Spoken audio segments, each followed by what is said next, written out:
أعوذ بالله من الشيطان الرجيم. وإذ قال ربك للملائكة إني جاعل في الأرض خليفة قالوا أتجعل فيها من يفسد فيها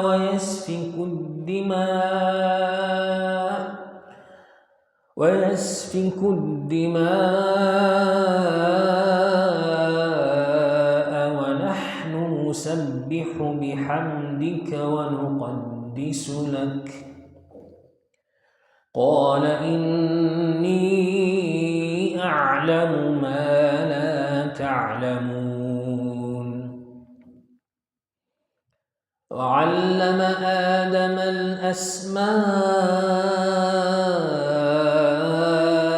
كلها ثم عرضهم على الملائكة فقال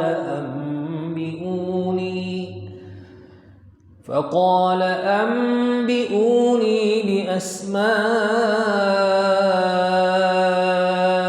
هؤلاء إن كنتم صادقين. قالوا سبحانك لا علم لنا إلا ما علمتنا إنك أنت العليم الحكيم. قال يا آدم أنبئهم بأسمائهم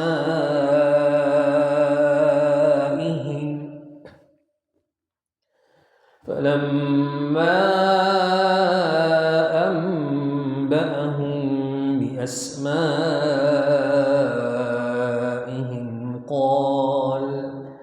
قال ألم أقل لكم إني أعلم غيب السماوات والأرض وأعلم ما تبدون وما كنتم تكتمون. وإذ قلنا للملائكة اسجدوا لآدم فسجدوا إلا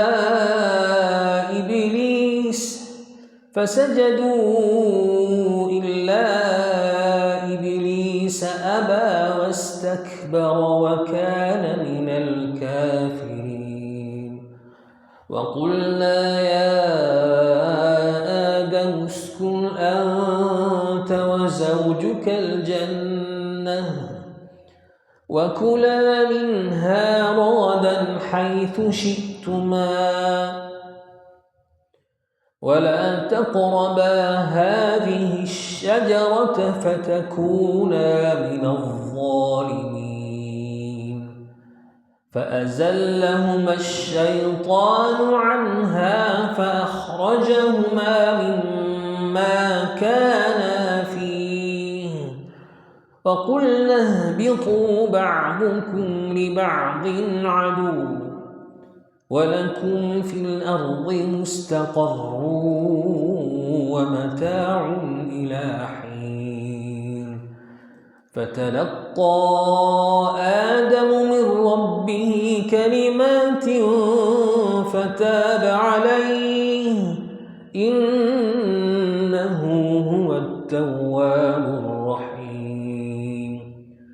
قلنا اهبطوا منها جميعا فإما يأتينكم مني هدى فمن تبع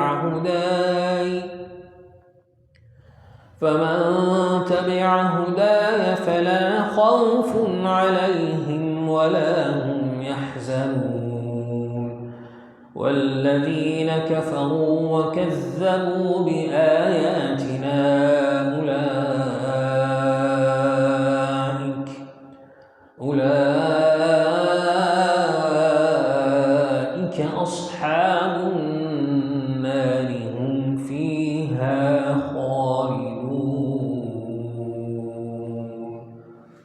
warahmatullahi wabarakatuh. Bismillahirrahmanirrahim. Alhamdulillah wassalatu wassalamu ala asyrofil mursalin sayyidina Muhammadin wa ala alihi wa sahbihi ajma'in. Subhanaka la ilma lana illa ma 'allamtana innaka antal alimul hakim. Rabbi shrah li sadri wa yassir li amri واحلل عقدة من لساني يفقهوا قولي وإن تعلم فتذكر ونفعني فعل فالاستفادة والحسنة تمسك بكتاب الله وسنة رسول الله صلى الله عليه وسلم والدعاء بالهدى والدلال بالخير ابتغاء وجه الله ورضوانه وثوابه. أما بعد. Ya, dalam pelajaran yang lalu kita sudah mentafsirkan dan membahas mengaji mulai ayat 30 sampai ayat 32, yang mana di situ Allah SWT menceritakan ceritanya bagaimana Allah SWT ingin menciptakan makhluk ya yang akan menjalankan tugas perintah-perintah Allah SWT, aturan Allah SWT di muka bumi. Itu SWT menceritakan kepada malaikat bagaimana tanggapannya para malaikat ya, yang mana malaikat itu malah justru seolah-olah mereka protes.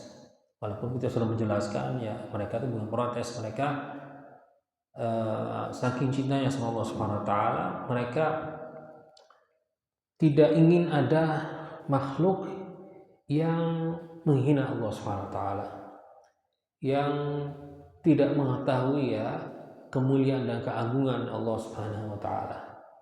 Ya, melanggar perintah Allah Subhanahu wa taala ya, menghancurkan menyebarkan kehancuran dan seterusnya.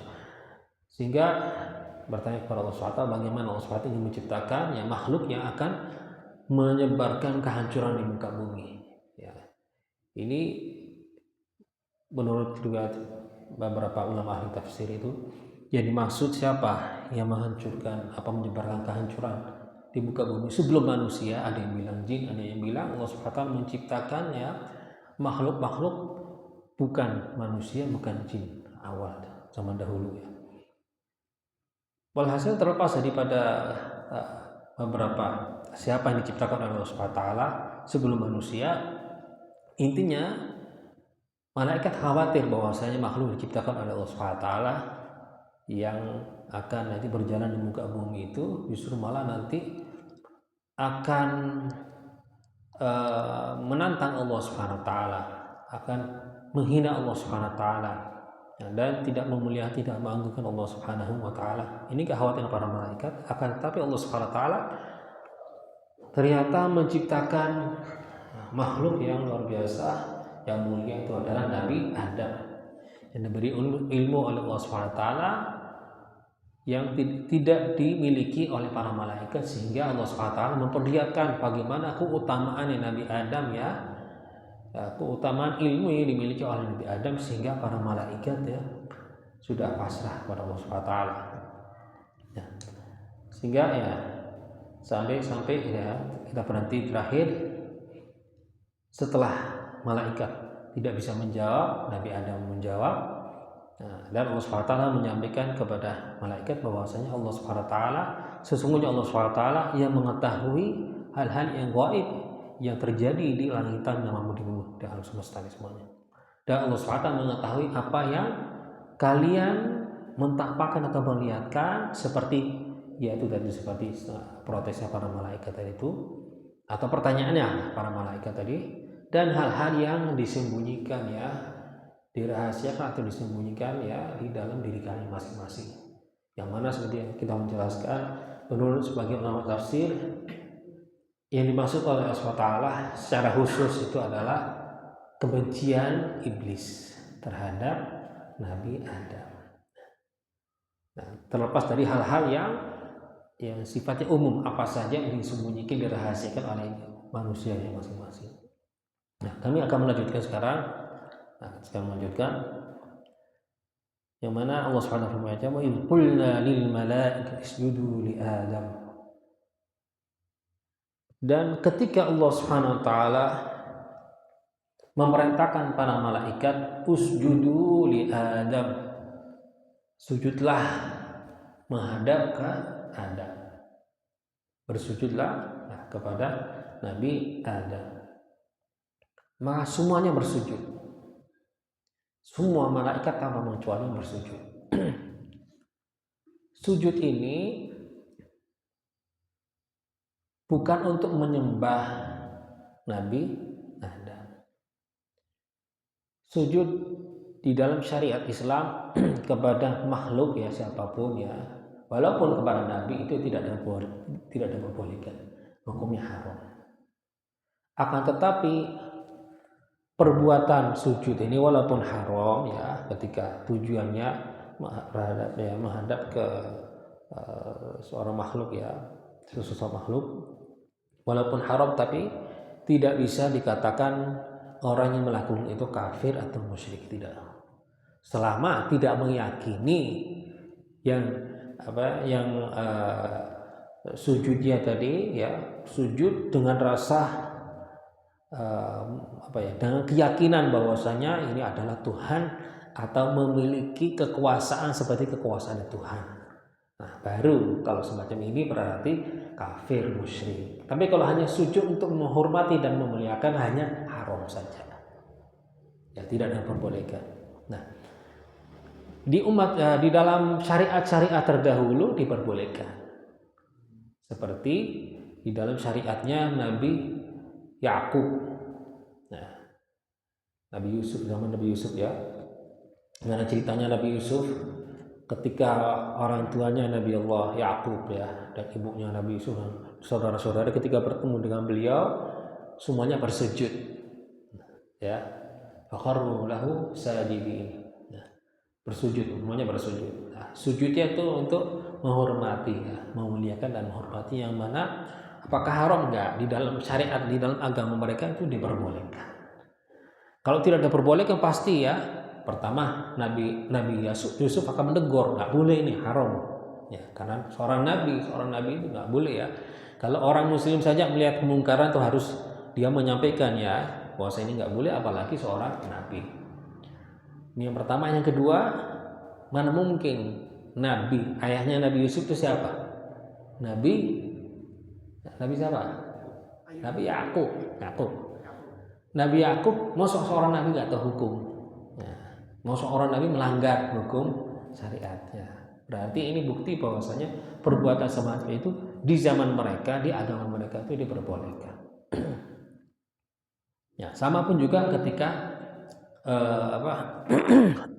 malaikat ya sujud ya menghadap ke Nabi Adam. Nah, ini itu boleh untuk menghormati dan tadi, dan ini atas perintah Allah Subhanahu wa taala yang memerintahkan mereka agar bersujud kepada Nabi Adam. Dan sesuatu hal yang perlu diketahui itu bahwasanya sesuatu perkara yang sifatnya kufur, perbuatan ya, mengeluarkan orang dari agama ya, menyebabkan orang ini murtad, itu tidak diperbolehkan di dalam semua agama. Kekufuran, kemusyrikan itu tidak diperbolehkan di dalam semua agama. Maka seandainya kalau dikatakan bahwasanya ini orang sujud itu berarti perbuatan kufur kepada sesama makhluk ya, berarti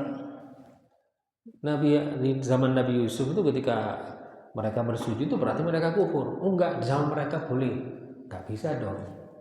Kekufuran itu sejak mulai zaman Nabi Adam sampai Nabi Muhammad sampai kiamat ya, tetap tidak akan berubah di dalam semua agama. Perbuatan kekufuran ya, itu di dalam semua agama sama. Tapi perbuatan apakah sifatnya haram atau tidak, nah ini bisa berubah antara agama sama agama lain lagi. Itu harus kita mengetahui. Maka di sini sujud ya, semua malaikat bersujud. Illa iblis aba wastakbar. Kecuali iblis aba tidak ingin sujud. Wastakbar, istakbar itu merasa keberatan untuk sujud.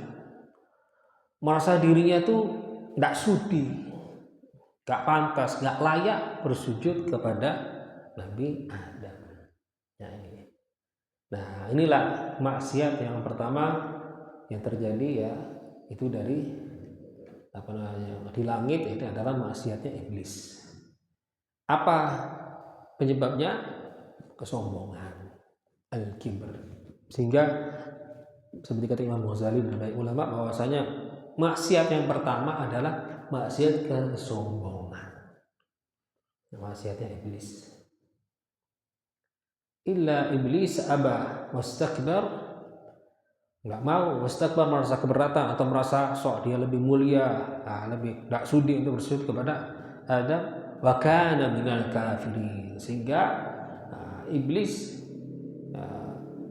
menjadi makhluk yang kafir. Wa kana minal kafirin bisa mungkin jadi orang kafir atau sejak dahulu kala sudah ditakdirkan oleh Allah Subhanahu wa taala akan berkufur. Sudah tertulis bahwasanya iblis ini termasuk ya kufur, makhluk yang berkufur. Akan di sini tidak diceritakan protesnya iblis, kenapa, alasannya apa. Di dalam ayat-ayat di surat-surat lainnya ada cerita iblis. Di antaranya mengatakan ana khairum minhu, kata iblis, aku lebih baik daripada Adam. Khalaqtani min nar wa khalaqtahu min tin, karena saya diciptakan dari api, sedangkan Adam ini diciptakan dari tin. Tin ini dari lumpur, tanah bercampur dengan air, sehingga saya lebih mulia daripada Adam. Ada ayat dalam ayat lagi, asjudu liman khalaqta tina, apakah saya bersujud kepada makhluk yang diciptakan dari tanah atau dari lumpur? Nah, ini dalam ayat lagi begitu. Intinya itu tadi, intinya kesombongannya iblis, merasa dirinya itu lebih mulia, lebih tinggi martabatnya dibandingkan Nabi Adam.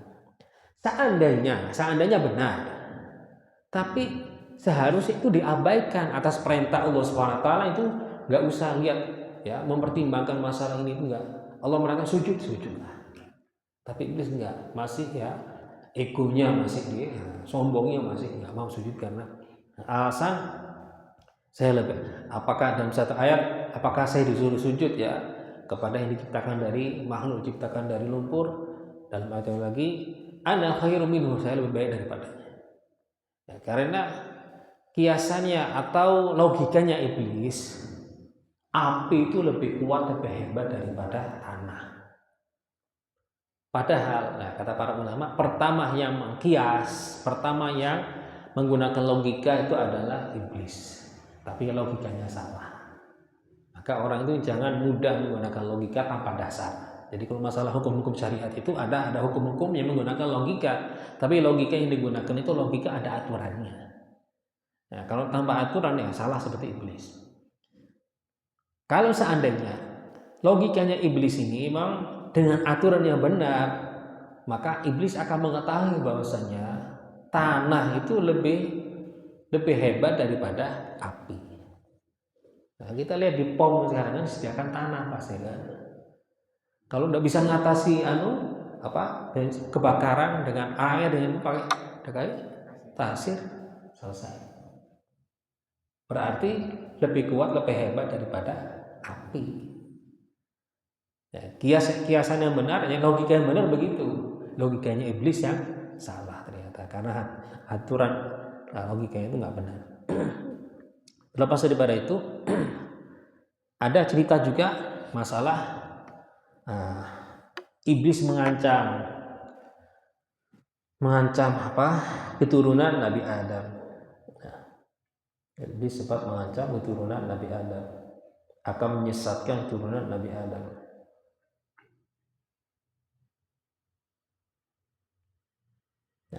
Menyesatkan keturunan Nabi Adam, dan juga memohon kepada Allah Subhanahu wa taala agar usianya dipanjangkan, umurnya dipanjangkan sampai kiamat. Nah, di dalam ayat-ayat yang lainnya,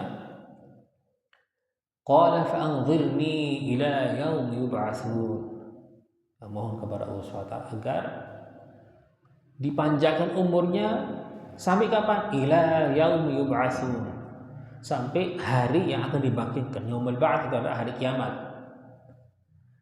Lalu kemudian Allah Subhanahu wa taala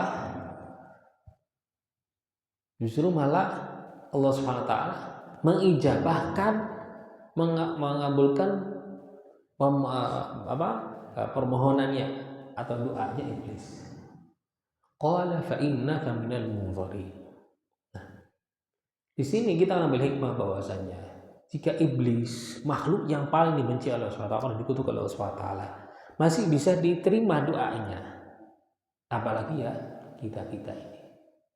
Walaupun ya orang ahli maksiat itu masalah ijabah atau dikabulkan doa Allah SWT itu nggak semudah kalau orang ahli taat. Orang yang memakan makanan haram itu ya, itu tidak semudah Allah SWT mengabulkan doanya seperti orang yang menjaga makanan halal ya. Jadi kesempatan atau kemungkinan untuk dikabulkan doa itu semakin minim, semakin kecil gitu. Sehingga dalam hadis bagaimana Allah SWT mengijabahkan doanya seorang yang makanannya memakan makan haram, minum haram, bajunya ya, nah, yang melekat dengan tubuhnya semua dari haram. Bagaimana Allah SWT mengabulkan doanya? Ini maksud Rasulullah SAW bukan yang mustahil, tapi kemungkinan sangat minim.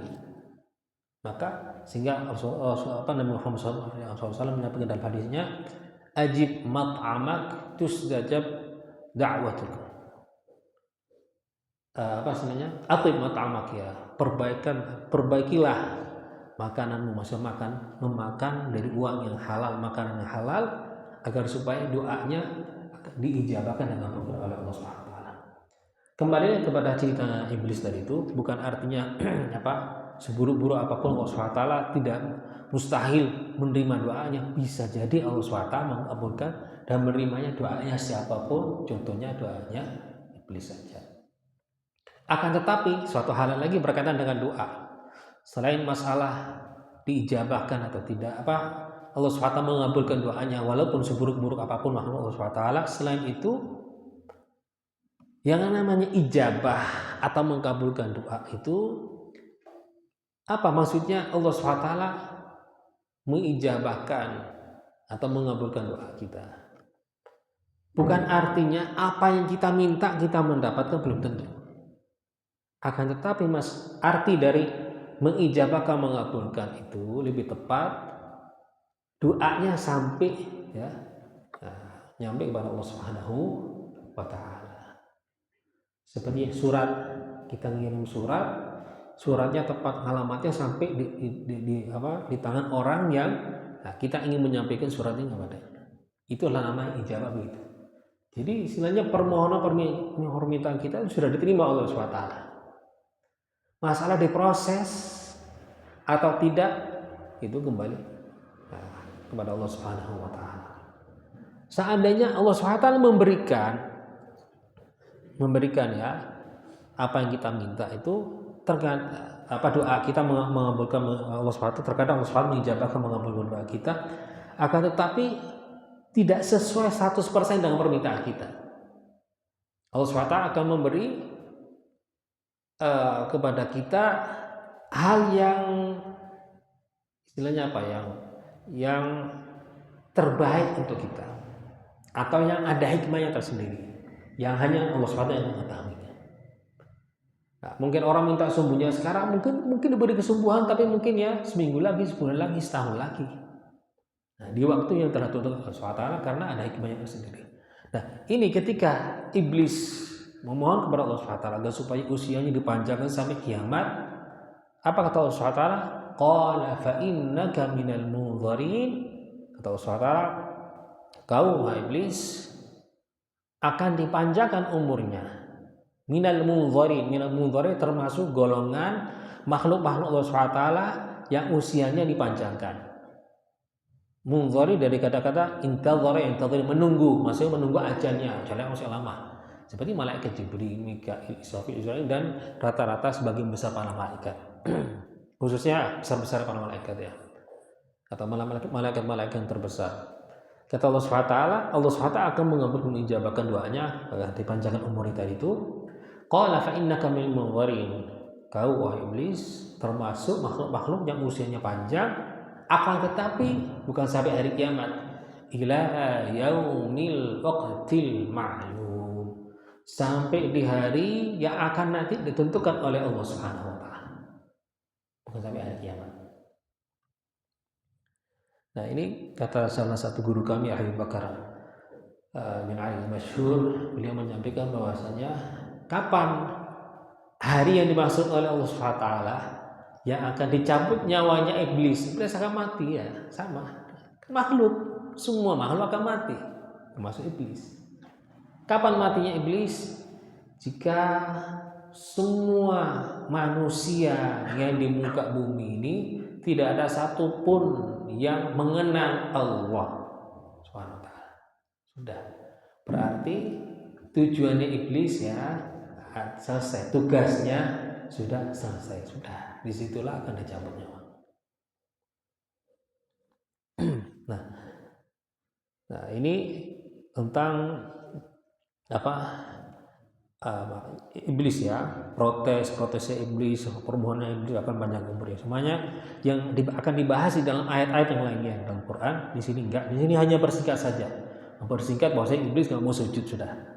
Nah, masalah ayat yang tadi itu kita menceritakan itu di dalam surat-surat yang lainnya.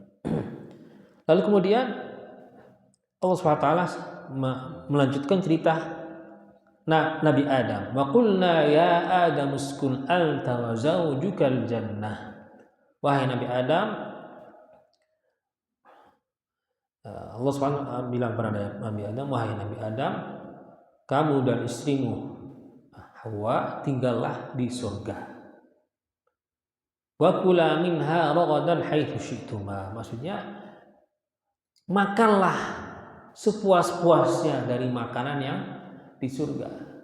Apa saja yang mau dimakan, apa saja yang mau diminum ya di surga, silakan bebas. Akan tetapi ada pengecualian. Wala taqraba hadhihi syajarah.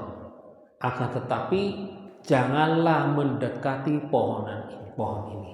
Ada satu pohon yang Allah SWT memerintahkan Nabi Adam dan Sayyidatina Hawa tidak boleh bukan tidak boleh memakan, tidak boleh mendekati. Nah, coba kita perhatikan, tidak boleh mendekati. Ya memang nggak boleh makan, tapi Allah SWT tidak memerintahkan mereka nggak boleh makan, tidak boleh mendekati. Karena apa? Ada kekhawatiran kalau mendekati bisa makan. Seperti ayat yang membahas masalah zina. Allah SWT dalam firman ayatnya tidak mengatakan wala taznu, jangan melakukan maksiat zina, tidak. Tapi Allah SWT justru malah mengatakan wala taqrabuz zina, jangan mendekati maksiat zina. Karena mendekati itu menjerumuskan di dalam kemaksiatan. Maka ini menjadi suatu kaidah di dalam semua aturan syariat. Semua maksiat itu tidak boleh kita mendekati. Kalau mendekati nanti sedikit demi sedikit itu, apa istilahnya, terjerumus di dalam maksiat ini. Nah, seperti yang namanya zina nggak langsung terjadi hubungan, nggak mungkin. Ya, melihat dulu, janjian dulu, bertemu dulu, ini seterusnya, ujung-ujungnya terjadi maksiat zina. Nah, dan semua maksiat begitu, ya, semua maksiat begitu. Maka oleh karena itu Allah SWT bilang kepada Nabi Adam dan Hawa, wala taqraba hadhihi syajarah, dan janganlah mendekati pohon ini. Semua yang ada di surga bebas. Apa saja makanlah sepuasnya, minumlah sepuasnya, nikmatilah semuanya sepuas-puasnya. Tapi hanya satu pohon saja jangan. Yang lainnya boleh. Fatakuna minal zalimin, jika kalian melanggar, maka kalian berdua termasuk ya hamba Allah SWT yang zalim, ya. Menzalimi diri mereka sendiri dan menzalimi Allah SWT, ya. Lalu fa'azallahuma asy-syaitanu 'anha fa'akhrajahuma mimma kana fi. Lalu kemudian ternyata setan iblis menjerumuskan mereka berdua di dalam maksiat, melanggar pada Allah SWT, sehingga mereka memakan dari pohon tersebut, itu pohon al-khuld, ya. fa akhrajahuma mimma kana fi, sehingga inilah menjadi salah satu sebab untuk mereka dikeluarkan dari surga. Bagaimana iblis bisa merayu atau menggoda Nabi Allah Adam dan Sayyidina Hawa sehingga sampai melanggar perintah Allah Subhanahu wa taala? Ada dua ayat membahas masalah ini. Ada yang satu ketika ketika dalam firman ayat Allah SWT menceritakan iblis bilang kepada Nabi Adam dan Hawa, adulluka ala syajaratil khuldi wa mulkin la yabla. Ayat itu dalam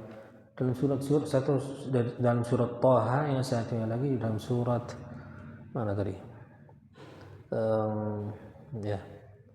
Qala ya Adam hal adulluka ala syajaratil khuldi wa mulkin la yabla. Wahai Adam, apakah Anda tidak ingin tahu atau Anda tidak ingin mengetahui mana tadi? Hal adulluka, apakah Adam ingin tahu, ingin mengetahui pohon yang jika makan dari pohon ini bisa hidup selamanya dan mendapatkan kekuasaan atau kerajaan kekuasaan yang tidak akan habis. Ini dalam satu ayat ini.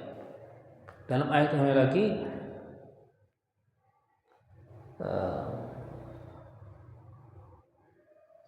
ini satunya lagi apa ya?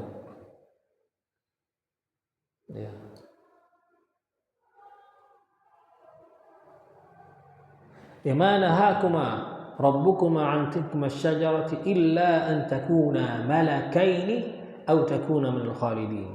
Sesungguhnya Allah Subhanahu wa taala tidak melarang kalian berdua untuk makan dari pohon tersebut ini, hanya kecuali illa an takuna malakaini aw takuna minal khalidin. Kalau jika kalian memakan dari pohon tersebut ini, kalian akan berubah menjadi malaikat. Atau takuna minal khalidin, atau maksudnya hidupnya abadi.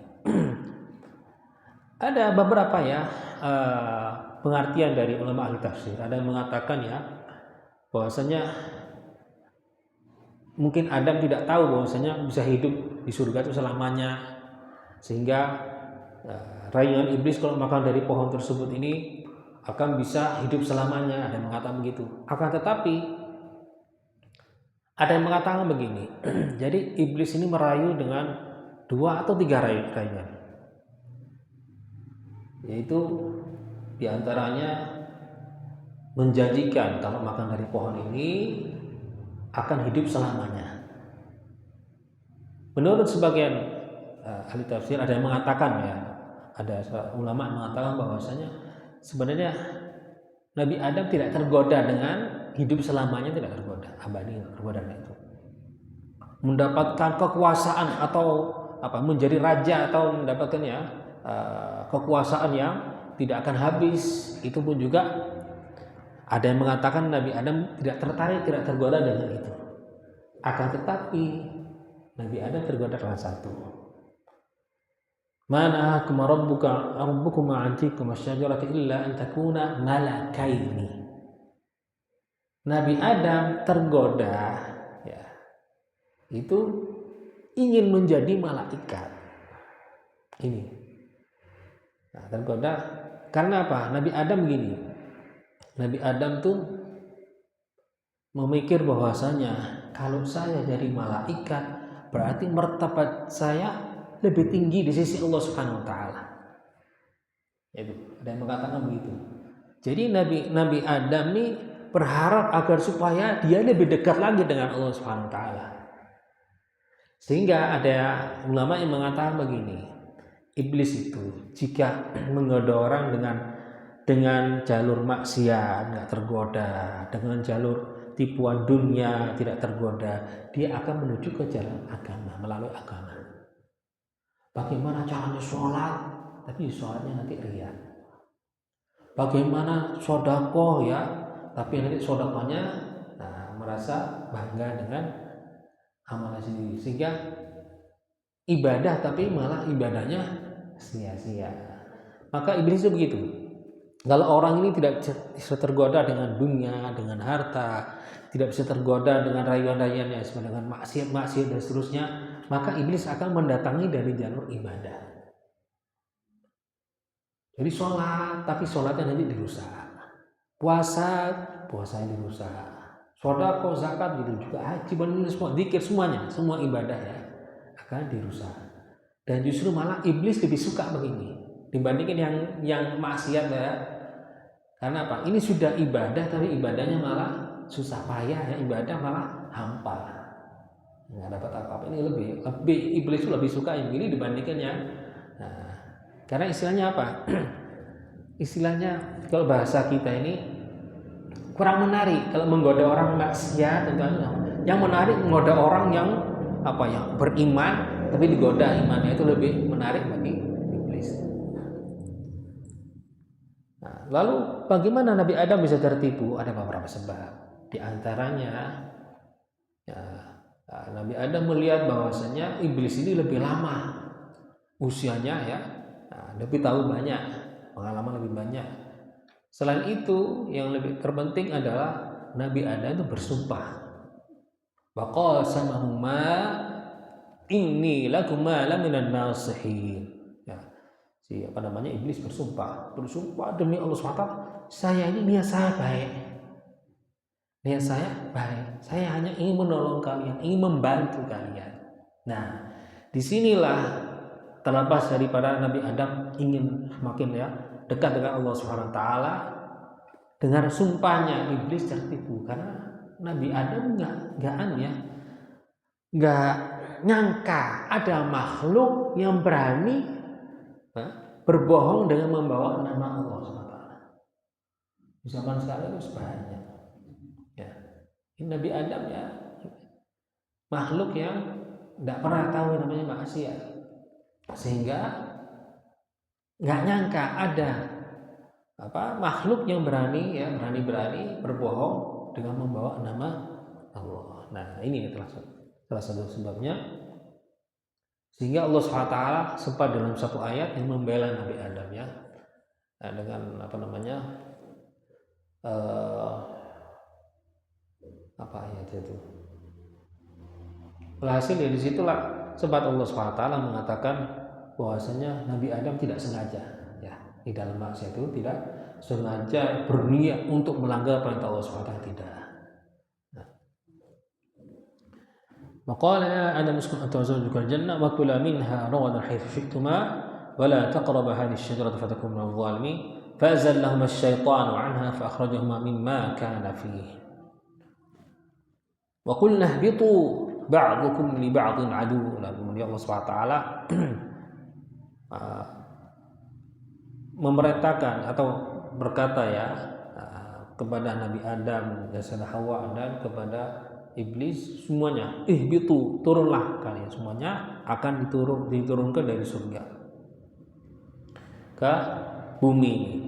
Ba'dukum li ba'din adu, maksudnya dan kalian saling menjadi musuh. Nabi Adam dan Hawa dengan iblis, manusia dengan setan, dan iblis dengan setan ya. Akan sampai kiamat ya. Di dalam ayat yang lagi Allah SWT mengatakan innasyaitana lil insani aduwwum mubin. Sesungguhnya setan itu, ketahuilah bahwa sesungguhnya setan itu adalah musuh ya, musuh kalian yang sudah jelas ya, permusuhannya sudah jelas. Dalam ayat lagi innasyaitana lakum aduwwun fattakhidhuhu aduwwa. Ketahuilah bahwa sesungguhnya setan itu adalah musuh kalian, maka jadikanlah ya, setan sebagai musuh. Jadikanlah setan sebagai musuh. Sedangkan kita lihat bagaimana setan dijadikan teman, sesama saudara dijadikan musuh. Nah, ini asal-usulnya. Mungkin ada orang yang bertanya, coba ya kalau Nabi Adam itu nggak melanggar perintah Allah SWT, berarti kita di surga? Enggak. Ini hanya sesuatu yang sudah diatur oleh Allah Subhanahu wa taala, tapi tetap walaupun Nabi Adam seandainya tidak melanggar perintah Allah Subhanahu wa taala, tetap akan diturunkan ke bumi. Karena kan Allah SWT sudah dalam firman itu yang pertama ketika menceritakan kepada malaikat akan menciptakan makhluk yang akan diletakkan di bumi. Ya akan menjalankan perintah Allah SWT di muka bumi. Kan Allah sudah bilang gitu. Jadi bagaimanapun tetap Nabi Adam pasti akan diturunkan. Entah makan dari pohon atau tidak, pohon khuldi atau tidak, tetap. Nah, ketentuan Allah SWT sudah begitu.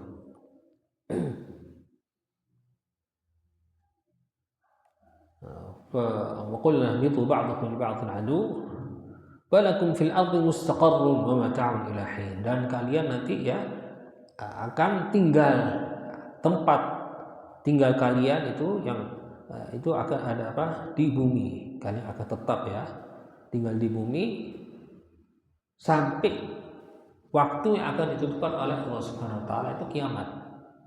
Ya, sampai kiamat. Maksudnya Nabi Adam dan keturunannya ya. Dan iblis sampai nanti sampai kiamat ya, atau menjelang kiamat kalau ceritanya iblis tadi.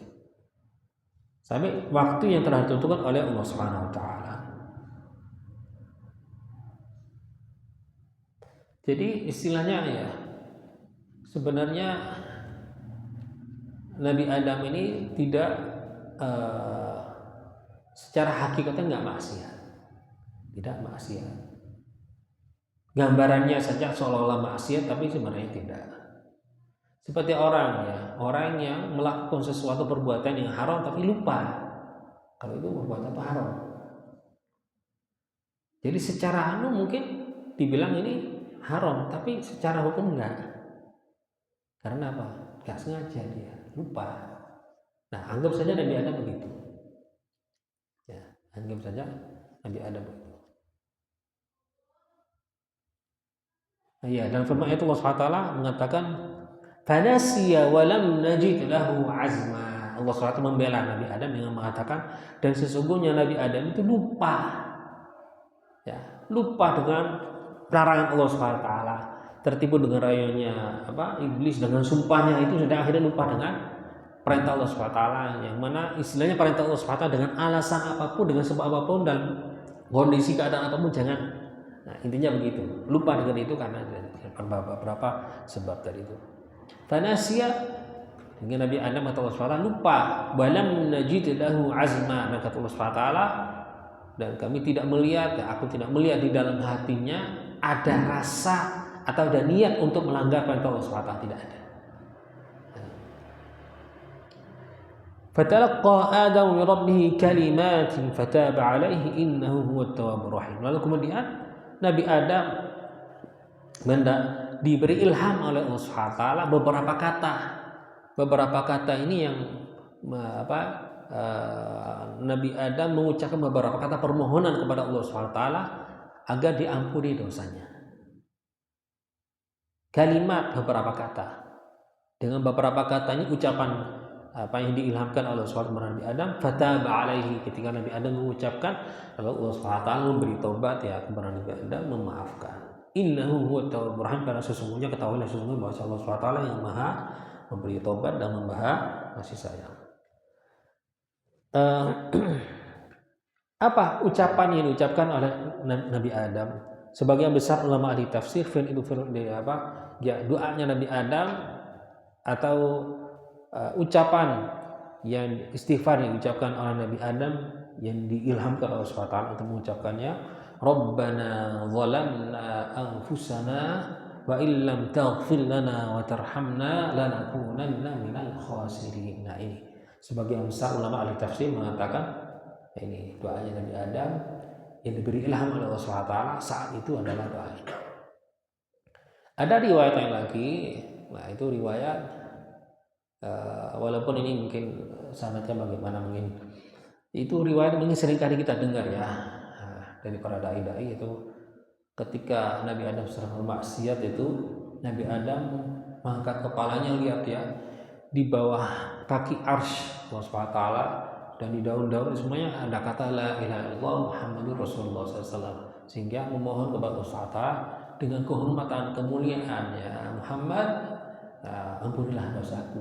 Lalu kemudian Allah SWT bertanya kepada Nabi Adam, dari mana wahai Adam mengetahui tentang Muhammad, ya, Nabi Muhammad SAW? Dijawab, saya melihat itu pohon-pohon, di daun-daun, di semuanya ada tulisan Allah Muhammad SAW, dan saya yakin bahwasanya Allah SWT tidak akan menggabung namanya dengan nama makhluk kecuali makhluk itu yang paling dicintai oleh Allah SWT. Allah SWT benar, itu adalah makhluk dari keturunanmu yang akan menjadi seorang rasul dan nabi yang makhluk paling sesosok manusia yang paling mulia yang dicintai oleh Allah SWT. Maka berkat itu Allah SWT mengampuni dosanya Nabi Adam. Tapi riwayat yang paling banyak disampaikan oleh ahli tafsir itu firman Allah SWT tadi itu, Rabbana zalamna anfusana wa in lam taghfir lana wa tarhamna lanakunanna minal khasirin. Lalu kemudian qul nahbitu minha jami'a fa imma ya'tiyannakum minni huda faman tabi'a hudaya fala khaufun 'alaihim wa lahum yahzanun. Allah SWT memerintahkan mereka semuanya agar turun semuanya ke bumi. Fa imma ya'tiyannakum minni huda, jika kalian mendapatkan hidayah dari Allah SWT, petunjuk dari Allah SWT, ini yang disampaikan oleh Allah SWT maksudnya pembicaraan ini ditujukan kepada Nabi Adam dan keturunan Nabi Adam. Jika kalian mendapatkan petunjuk hidayat, maka ikutilah itu. Faman ittaba'a hudaya, siapa orang yang mengikuti petunjuk hidayat, yaitu para rasul-rasul, para anbiya, para rasul, pengikut para rasul dan anbiya, maka fala khaufun 'alaihim wala hum yahzanun, maka mereka tidak akan merasakan rasa ketakutan, walahum yahzanun, dan mereka tidak akan gelisah, tidak akan bingung, tidak akan merasa khawatir. Nah, berkat mengikuti jalan hidayah, petunjuk dari Allah Subhanahu wa Ta'ala.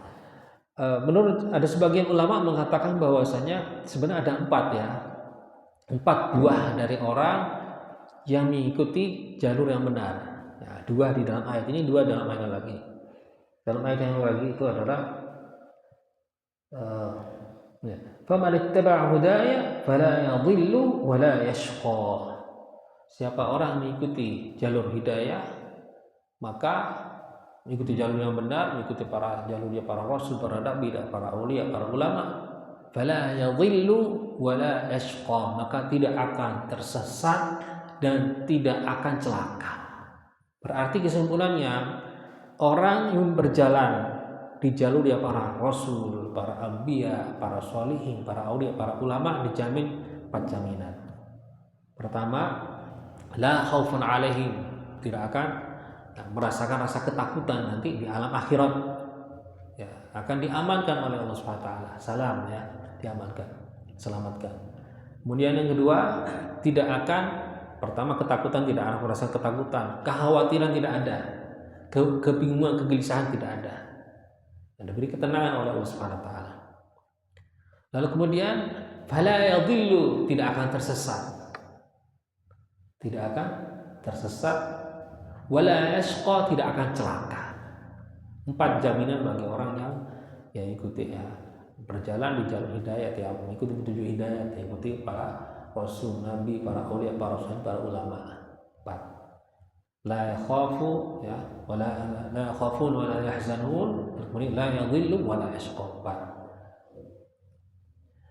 Walladzina kafaru wa kadzdzabu biayatina ulaika ashabun nar hum fiha khalidun. Sedangkan namun alhamdulillah, orang-orang yang berkufur, yang tidak percaya dengan ayat-ayat Allah SWT, dengan bukti-bukti tanda-tanda besar Allah SWT, dengan para kitab-kitab Allah SWT, para rasul-rasulnya, maka ulaika, mereka itu adalah orang-orang ashabun nar, penghuni neraka, hum fiha khalidun, mereka akan hidup abadi selamanya di akan neraka. Maka inilah cerita Nabi Adam di dalam Al-Quran, yang mana ada beberapa hikmah, beberapa ilmu yang kita akan bisa mengambil dari cerita Nabi Adam. Dan sebenarnya cerita para seluruh anbiya, cerita orang-orang soleh, bahkan cerita orang-orang zalim, ya, di dalam Al-Quran semua ada hikmahnya. Kita bicara saja tentang cerita Nabi Adam ini. Kalau bicara Nabi Adam, cerita Nabi Adam ini sudah sangat masyhur, dikenal walaupun negara orang-orang ahli kitab, orang-orang non-muslim banyak mengetahui cerita Nabi Adam dengan berbagai macam versi lah, benar atau tidak benar terlepas daripada semuanya. Akan tetapi mereka tidak mengambil hikmahnya. Yang berbeda dengan kita ini harus mengambil hikmahnya. Dari hikmah-hikmah yang mungkin kita ambil dari cerita Nabi Adam, di antaranya Nabi Adam itu, kalau kita berbicara tentang orang-orang Nasrani ya, itu mengangkat Nabi Isa sebagai Tuhan karena mereka menganggap ini suatu keajaiban seorang manusia lahir tanpa bapak, ya kan? Hanya dengan ibu saja, saya lihat anak Maryam. Padahal ya lebih hebat lagi Nabi Adam, tanpa bapak, tanpa ibu, bukan Tuhan. Juga sama, ada juga lahir ya dari seorang laki-laki, itu Sayyidina Hawa. Sayyidina Hawa diciptakan oleh Allah SWT dari tulang. Dari tulang-tulangnya Nabi Adam. Jadi Allah SWT menciptakan manusia itu dari ada 4 macam. Umumnya dari laki-laki dan perempuan. Ini umum. Yang tidak umum Nabi Isa, dari hanya seorang wanita saja tanpa bapak. Juga yang tidak umum Sayyidina Hawa, ya, perempuan dari laki-laki. Yang tidak umum, yang nomor yang terutama adalah Nabi Adam, tanpa bapak, tanpa ibu. Nah, selain itu ada beberapa hal yang perlu diperhatikan atau kita mengamati. Imam Al-Qurtubi ya mengatakan bahwasanya sesungguhnya Allah SWT mengeluarkan Nabi Adam dari surga, ya, menurunkan ke bumi, itu bukan hanya sebuah hukuman menurut Imam Qurtubi, bukan suatu hukuman ya, karena Allah SWT menurunkan setelah Nabi Adam tobat. Pertama setelah Nabi Adam tobat, lalu kemudian, dan ini termasuk suatu ujian, cobaan kepada Nabi Adam yang diberi Allah SWT kepada Nabi Adam. Dan satu hikmah yang Allah SWT menurunkan hikmah untuk menurunkan Nabi Adam ke bumi agar supaya menyebarkan syariat, menyebarkan ajaran Allah Subhanahu wa taala di muka bumi, Nabi Adam dan keturunannya sampai ya nabi terakhir ya Nabi Muhammad SAW dan para pengikutnya sampai ila yaumil qiyamah. Juga di antara beberapa hal yang kita secara umum cerita Nabi Adam ini ada beberapa bagian ya dalam cerita Nabi Adam, beberapa poin ya. Pertama itu adalah pemberitahuan dari Allah Subhanahu wa taala kepada para malaikat, atau itu mungkin kita bisa menggunakan istilah Allah SWT mempromosikan kedatangan Nabi Adam kepada para malaikat sebelum menciptakan, sesuai dengan yang pada ayat ini, inni ja'ilun fil ardi khalifah. Jadi sebelum kedatangan Nabi Adam, Allah SWT sudah menyampaikan nanti Allah SWT akan menciptakan makhluk yang akan menjalankan tugas Allah SWT di muka bumi.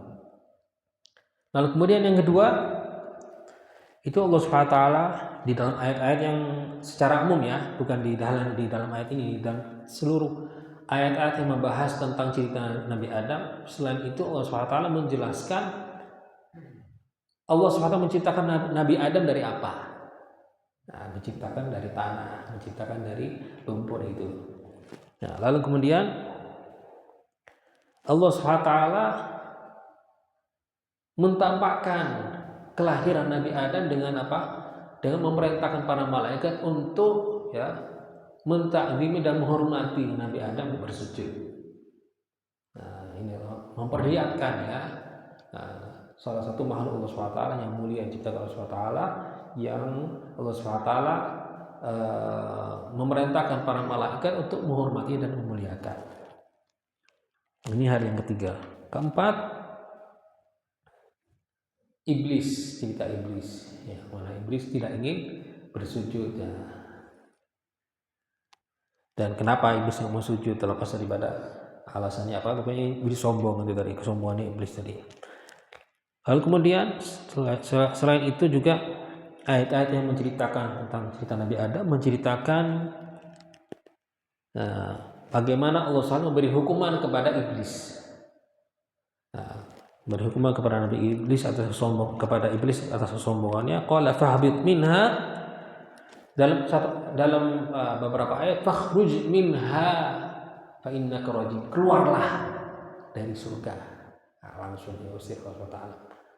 Dalam ayat yang lagi mengatakan fakhruj fama yakunu laka an tatakabbara fiha, keluarlah dari surga, karena ya, surga ini tidak mungkin ya ada seorang yang atau ada makhluk yang sombong ya di surga ini. Fakhruj fa innaka minas shagirin. Lalu kemudian selain itu yang keenam ada cerita yang Allah SWT ciptakan Nabi Adam agar supaya menjauhi pohon al-khuld itu. Ya, selain itu keenam sebelumnya. Keenam, Allah SWT memberitahu kepada Nabi Adam bahwasanya iblis itu adalah musuh kalian.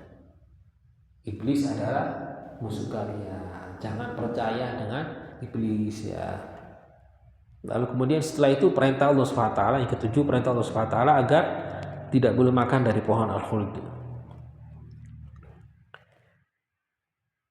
Poin yang ke-8 itu adalah rayuan atau tipuan iblis yang membuat Nabi Adam dan sahabat terjerumus memakan dari pohon al-khuld. Lalu kemudian yang ke-9, itu apa istilahnya, jika Allah SWT itab itu istilahnya Allah SWT mungkin bahasa kita disidang oleh Allah SWT Nabi Adam, dipertanggungjawabkan atas perbuatan yang dilakukannya. Kenapa makan dari pohon tersebut sedangkan Allah SWT sudah melarang? Alam anhakuma an tilkuma syajarah wa aqul lakuma inna syaitana lakum. Bukannya aku telah melarang kalian untuk makan dari pohon ini? Sehingga ujung-ujungnya Nabi Adam diberi ilham oleh Allah SWT untuk mengucapkan kata-kata istighfar dan diterima atau baca oleh Allah SWT. Yang terakhir adalah keluarnya Adam dari surga atas perintah Allah Subhanahu wa Ta'ala. Ini mungkin hal-hal yang perlu kita mengamati, memperhatikan dari ceritanya Nabi Adam agar supaya kita bisa mengambil hikmahnya. Sampai sudah cukup, insyaallah Allah SWT. Al-Fatihah warahmatullahi wabarakatuh. Alladhina yadhkuruna as-salihina والله جعل القرآن لأنه جعل القرآن العظيم ربيع قلوبنا وجلاء أحزاننا وكشفه كربنا، وأن الله نجعله شاهدا على شاهد علينا وجعل قائدنا إلى جنات النعيم الذين يدخلون بها صالحين الآخرة وكون ورسول الصالحون نسأل الله حسن القرآن وأشهد الله ورسول الله حاجة بها قلوبنا ورجع صلى الله عليه وسلم وطبنا الله ورحمه الله وسلم ويا مجمعين وسلم شرح ما الملك من صالح جاء الأخر إلى حضرة النبي سيدنا محمد صلى الله عليه وسلم. سورة الفاتحة. آمين. بسم الله الرحمن الرحيم الرحمن الرحيم مالك يوم الدين إياك نعبد وإياك نستعين اهدنا الصراط المستقيم صراط عليهم غير المغضوب عليهم ولا الضالين. يا فتاح يا عليم يا فتاح يا عليم يا فتاح يا عليم بالقرآن العظيم يا فتاح يا عليم يا فتاح يا عليم يا فتاح يا إله المعبود للتفضل والجود جد لنا بالمقصود بالقرآن العظيم وبلوغ الآمال وصلاح الأحوال والقبول والإقبال بالقرآن العظيم يا فتاح يا عليم يا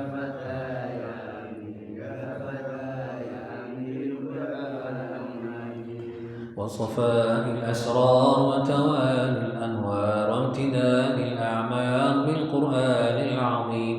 ربنا فانفعنا به فارفعنا واهدنا وارحمنا بالقرآن العظيم.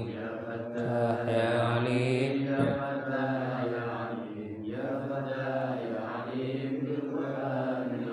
وفقنا للخيرات واتباع الآيات في جميع الأوقات بالقرآن العظيم.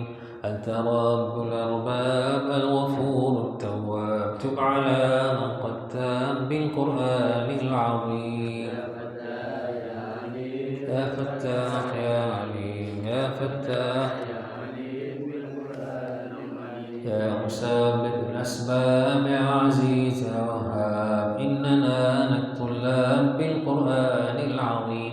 فرج به أحزاني ثبت به إيماني ربي فاصلح شاني بالقرآن العظيم. فتاح يا عليم يا فتاح يا عليم يا فتاح يا عليم. ربي فاشرح صدري ربي فاشرح أزري ربي وارفع ذكري بالقرآن العظيم. ربي فاصلح قلبي ربي واغفر ذنبي ربي واستر عيبي بالقرآن العظيم. فتاح يا عليم يا فتاح يا عليم يا فتاح يا عليم بالقرآن. ربي واغفر وارحم واعف عما تعلم، أنت أعلم واكرم بالقرآن العظيم. ربي واصلح الأمة وأزل الظلم واجل عنا النقمة بالقرآن العظيم. يا عليم يا فتاح يا عليم يا فتاح يا عليم بالقرآن العظيم. ربي وفق للسير في طريق أهل الخير واكفنا كل الضير بالقرآن العظيم. عمنا بالرحمة وكمال النعمة واندفاع النقمة بالقرآن العظيم. يا فتاح يا عليم يا فتاح يا عليم يا فتاح يا عليم بالقرآن. علمنا يا علام واضحات الأحكام وشرائع الإسلام بالقرآن العظيم. وطريق التقوى والسبيل الأخوى لننال الرجوى بالقرآن العظيم. يا فتاح يا عليم يا فتاح يا عليم يا فتاح يا عليم بالقرآن العظيم. رب وافتح الأقفال عن قلوب الأطفال يبلغون الآمال بالقرآن العظيم. واجعلهم قرة عين يعرفون العلمين ويحوزون الزين بالقرآن العظيم. يا فتاح يا عليم يا فتاح يا عليم يا فتاح يا عليم بالقرآن العظيم. واجعلهم قرة عين يعرفون العلمين ويحوزون الزين بالقرآن العظيم. واصلحهم وأهليهم رب بارك فيهم ربنا يهديهم بالقرآن العظيم. يا فتاح يا عليم يا فتاح يا عليم يا فتاح يا عليم بالقرآن العظيم. دائما ربي صل على النبي المرسل بالكتاب المنزل بالقرآن العظيم، وعلى كل الآل والصحابة الأبطال ودعاة الجهال بالقرآن العظيم. يا فتاح يا عليم يا فتاح يا عليم يا فتاح يا عليم بالقرآن العظيم. سبحانك اللهم اشهد ان لا اله الا انت استغفرك واتوب اليك. سبحانك اللهم اشهد ان لا اله الا انت استغفرك واتوب اليك. سبحانك اللهم وبحمدك اشهد ان لا اله الا انت استغفرك واتوب اليك. وصلى الله على سيدنا محمد وعلى اله وصحبه الحمد لله رب العالمين. Pertanyaan? Ya. Setelah iblis tidak mau sujud ke Nabi Adam itu langsung diusir atau gimana? Iya langsung. Langsung berarti keluar dari surga. Iya. Tapi setelahnya terus menggoda Nabi Adam itu apa masuk lagi? Nah, ini ada beberapa, sebenarnya ada sebagai ulama mengatakan bahwasanya hal-hal yang tidak disebut dalam Quran itu sebenarnya nggak begitu penting banyak. Ada yang menjawab bahwasanya mungkin ya Nabi Adam itu dulu bisa apa ya, maksudnya ke ujung surga ya, pintu surga keluar masuk mungkin ketemu ya di situ. Ada mengatakan begitu. Ada versi yang seperti versinya orang-orang Barat itu yang masuk di dalam apa ularnya. Tapi ada riwayat begitu ada, walaupun riwayat Israiliyat ya. Walhasil bagaimanapun dia bisa menggoda. Ada bilang menggoda itu dengan ya, maksudnya semacam bisikan, bukan secara langsung gitu. Kayak orang kita ya, orang yang bisikan setan itu kan tidak langsung ya. Ada yang mengatakan begitu, Allah. Nah, ya. Tadi kan apa? Ayat wala taqrabu fi hadhihi syajarah. Wala taqraba hadhihi syajarah. Itu kan apa? Kalau dekat itu berarti kan orang yang zalim. Ya. Terus tadi kan di ayat yang lain kan tidak sengaja. Padahal kan Nabi itu kan maksum. Ya. Seakan-akan seolah-olah ayat ini kok bertentangan seolah-olah, padahal kan maksud yang zalim ini seperti apa? Mungkin kerjanya zalim itu ada yang tidak sengaja. Zalim itu kalau sengaja ingin melanggar perintah Allah Subhanahu wa taala, tahu, sadar, itu berarti zalim. Tapi kalau orang lupa, nah itu enggak. Ini semuanya seperti contoh. Ini contohnya pertama Nabi Adam, istilahnya maksiat Nabi Adam, padahal sebenarnya bukan maksiat. Seperti juga maksiat Nabi Ibrahim. Nabi Ibrahim mengaku dirinya berbohong, padahal nggak berbohong ya. Ketika mengatakan ditanya siapa menghancurkan patung-patung ini, siapa? Nah, bilang yang membunuh ini. Dalam riwayat ini maksudnya jari tangannya itu, ada yang mengatakan ini maksudnya ya patung yang paling besar. Tapi di dalam maksudnya ini itu maksudnya Nabi Ibrahim nggak mungkin ini agar semua mereka tuh maksudnya kaumnya itu berpikir. Nah, beliau menganggap ini sesuatu maksiat. Beliau menganggap begitu. Seperti Nabi Ayub ketika ada dua orang yang tiba-tiba melompat pagar masuk dalam ruangan ya, dalam rumahnya itu. Ada yang mengatakan melintas di dalam hatinya itu semacam muncul seperti suudzon, ini dua orang ini mau rampok itu dianggap seolah-olah seperti maksiat, padahal sebenarnya bukan maksiat. Nah, jadi perbuatan para nabi itu memang benar-benar bukan maksiat ya, bukan maksiat. Tapi ada istilahnya maksudnya begini, ada perbuatan-perbuatan bagi orang-orang sebesar mereka itu seperti maksiat, padahal bukan maksiat sebenarnya. Ya. Mas Hamid enggak? Terakhir. Ya. Kalau orang yang manusia taat itu kan yang iblis menggodanya sangat suka timbang orang yang manusia. Ya. Nah, pertama amalan seperti apa sehingga kita aman dari godaan iblis.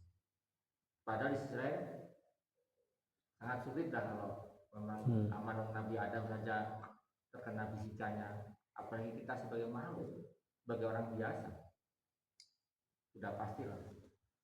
Jadi amalan apapun untuk agar terhindar dari iblis kayaknya membuat bisa dikatakan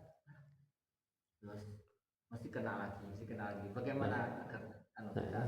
Ya apakah menyerah? Ya enggak lah, berikhtiar, berusaha untuk melawan, untuk menjaga diri kita dari jebakan-jebakan. Termasuk salah satu caranya ya maksudnya orang belajar ilmu, tahu ini termasuk jebakan iblis, harus menghindari. Ini nggak benar, ini itu lah. Jadi ini termasuk membekali diri kita dengan ilmu. Perbanyak zikir, perbanyak ibadah ya. Ini termasuk memperkuat iman kita, menjaga kita dari godaan-godaan. Orang yang berilmu, yang mengamalkan ilmunya, bertakwa. Apa gunanya takwa? Takwa membuat orang itu berhati-hati di dalam sikapnya, perilakunya ini semuanya, sehingga dengan hati-hatinya dengan ini, insya Allah terjaga dari godaan setan dan iblis.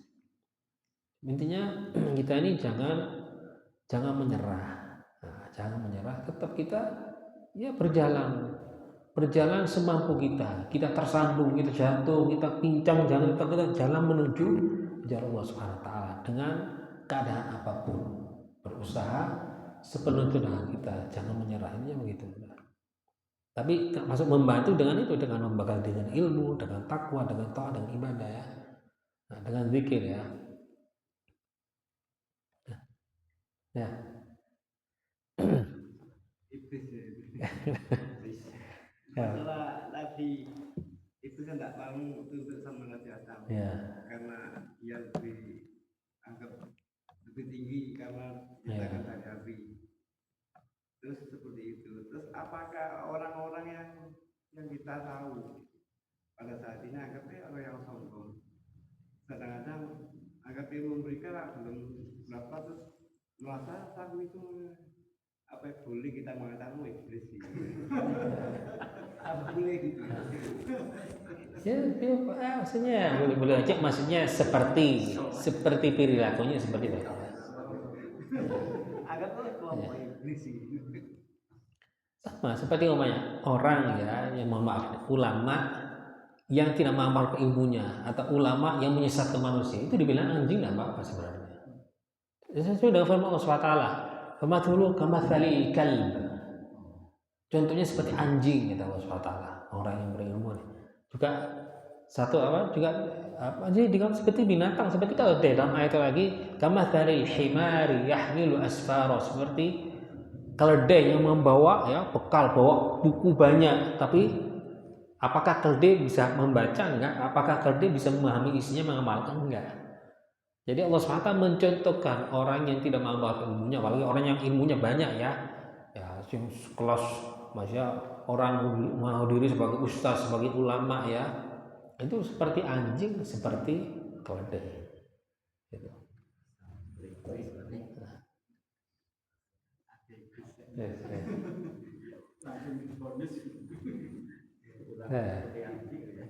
Alwan,